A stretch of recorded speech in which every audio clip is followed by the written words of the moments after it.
आंनि नामा एनस कुमार बसुमतारी। आङो आसाम ट्राइबेल ख्रिस्टान क'अर्डिनेशन कमिटिनि भाइस प्रेसिडेन्ट आरो नेशनेल बर' ख्रिस्टान काउन्सिलनि आङो आफादगिरि। आङो नोंथांमोनखौ हामबाय होननानै बुङो। दिनै जोंनो बेबादि जोंनि गोसोनि बाथ्राफोरखौ जोंनि मानसिफोरनो नोंथांमोननि जुगेदि फोरमायनो थाखाय बे खाबुखौ होनायनि थाखाय। माखासे दिनफोर सिगांनिफ्राय जोङो खोनाबाय थादों बिन'द खुम्बां होननाय सासे सोद्रोमा, बियो जनजाति धर्म आरो संस्कृति सुरक्षा मंचनि क'अर्डिनेटर आरो सासे आफादगिरि। बिथाङा ट्राइबेल मानसिफ्रा ख्रिस्टान जानायनि सायाव अजद दिखांदों आरो ट्राइबेल ख्रिस्टान मानसिफोरनि बेरेखायै बिथांमोननि हान्जाया रोखोमै जोंखौहाय गाज्रि रोखोमै थुनज्लायनानै गाज्रि खोथा बुंनानै समाजनि गेजेराव माहारियारिफोरनि गेजेरावहाय बायदिसिना कनफिउजन आरो गोनो गोथो बिथांमोना सृष्टि खालामदों। बिथांमोना होनदों ट्राइबेलफ्रा ख्रिस्टान जानाय लोगो लोगो गावसोरनि कालचार हारिमु गासैखौबो गारजोब्बाय। बियो थारैनो सैथो नङा। बिन'द खुम्बाङा बुंब्लानो जायो बेबादि जोङो सानाखै। ट्राइबेलनि जोंनि जि आइडेन्टिटि, जोंनि राव रायनाय, गाननाय जोमनाय, जानाय लोंनाय, जोंनि कमिउनिकेशन खालामनाय, बे गासैजों जों जे ट्राइबेल जोङो बेखौ बेरखांहोदों आरो जों बुंनो सानदों ट्राइबेल ख्रिस्टानफ्रा माब्लाबाबो गावनि हारिमुखौ नागाराखै। बिथाङा आरोबाव बुंबावदों ट्राइबेल ख्रिस्टानफ्रा सरकारनि बायदि रोखोमनि डाबल बेनिफिट्स लायो होननानै, स्कलारशिपफोरखौ डाबल लायो होननानै अजद दिखांदों। बे नंखाय बाथ्रा। गभर्नमेन्टआ स्कलारशिपखौ होयो। गभर्नमेन्टआव मोनसे सिस्टेम दङ। बिथांमोननि सिस्टेम मथे अनलि वान बेनिफिसारि केन गेट वान बेनिफिट। खेबसेल' मोनो सासे मानसिया ट्राइबेल स्कलारशिप लायोब्ला बियो माइन'रिटि स्कलारशिप मोननो हाया। गभर्नमेन्टनि क्रिएट खालामनाय पर्टेलाव बियो एलाउ होआ। नाथाय बिथाङा पाब्लिकलि बुंगासिनो दङ ख्रिस्टान ट्राइबेलफ्रा बेबादि डाबल बेनिफिट लानानै एन्जय खालामगासिनो दं होननानै। बियो भेरि माच आनकनस्टिटिउसनेल आरो बियो मिथिखानानै बे खोथाखौ पाब्लिकलि मिडियानि जुगेदि ट्राइबेल माहारिफोरखौ गुबुन ट्राइबेल आरो गुबुन मानसिफोरनि सिगाङावहाय बेबादि एलिगेसन होनाया बियो सैनो हाथावथाव नङा। बेखायनो जोङो गोसोआवहाय दुखु मोनदों।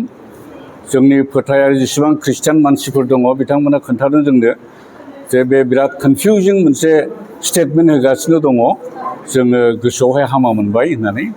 मानोना गथाय मानसिफोरनि गेजेरावनो ट्राइबेल माहारिफोरखौ ख्रिस्टानफोरखौ बिथाङा माने एखेबारे गाज्रि रोखोमै एलिगेसन होदों। जों बिथांखौ बे मिडियानि जुगेदि, बे प्रेसमिटनि जुगेदि खावलायनो लुबैदों बिथाङा अननानै बे बाथ्राफोरखौ बेबादि बुङाबा हामगौ आरो बेबादि गुलाय गुजाय लाबोआबा हामगौ। जोङो भारतनि संबिधानखौ सनमान होनानै भारतनि संबिधाननि स्कपआवहाय जोङो गावनि धोरोम आरो जाति हारिमु रैखाथिनि थाखाय जों खामानि मावगासिनो दङ। सोलोंथाइ आयदायाव, समाजनि मोजां खामानि मावनायाव आरो बायदि रोखोमनि बिथिङावहाय जोङो समाजखौ गेरेमा मोनसे जाति माहारि दुखांनो थाखाय मावगासिनो दङ।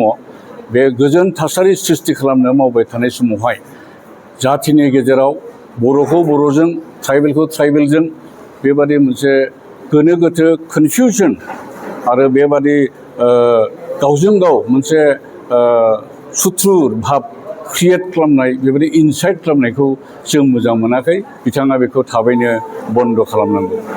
बिथाङा होनदों ख्रिस्टान जानाय लोगो लोगोनो ट्राइबेला डिलिस्ट जानांगौ। भारतनि कनस्टिटिउसना जोंनो अधिकार होदों बाय बार्थ उइ बिकाम ट्राइबेल। जोंनि डिएनएआ बेवहाय गसंथानानै दङ। जोङो बेखौ आजावनानै एडप्ट खालामनानै जोङो बेखौ लानो हाया। He is speaking against our DNA.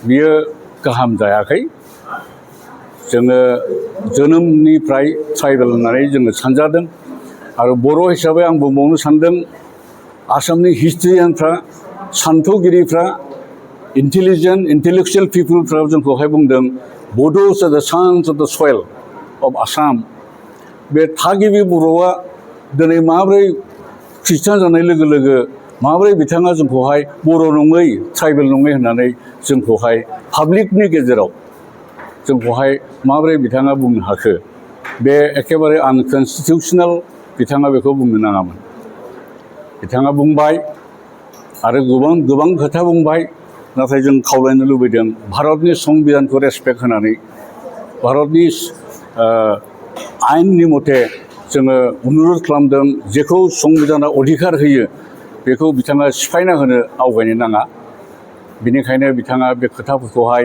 Withdraw' खालामनांगौ आरो बिथाङा जाहाथे आरोबाव बेखौ रिपिट खालाया जोङो बेखौ खावलायो मानोना जोंनि हास्थायनाया गेरेमसा मोनसे समाज मोजां मोनसे थासारि सृष्टि खालामनानै जिउ खांनायखौ जोङो लुबैदों बेनिखायनो बे मिडिया प्रेसनि जुगेदि आङो बिथांखौ खावलायबावदों बिथाङा जाहाथे आरोबाव बे गासैबो बाथ्राफोरखौहाय बुंनानै समाजनि गेजेराव गुलाय गुजाय जाहाथे बिथाङा लाबोआ बेखिनिखौनो बुंनानै आङो आंनि बिबुं दासिमाव जोङो आयेननि बेबस्था जोङो लायाखै जोंहा सरखार दङ ओमफ्राय जोङो बिनि खोथाया सरखार बिरोधि जादों कनस्टिटिउसननि बिरोधि जादों बे खोथाफोरखौ जोङो सरखारनो प्रेस मिडियानि जुगेदि जोङो खोन्थादों आरो जोङो नेगोन सरखारा बिनि सायाव मा सानो इभेन जोङो बावैसो चिफ मिनिस्टारखौ जोङो लोगो लागोन जोङो सेस्था खालामगासिनो दङ बायदि उसुबिदानि थाखाय मोनथ'वाखै आरो जोङो बे खोथाफोरखौ बिथांनि सिगाङावबो जोङो बेखेवगोन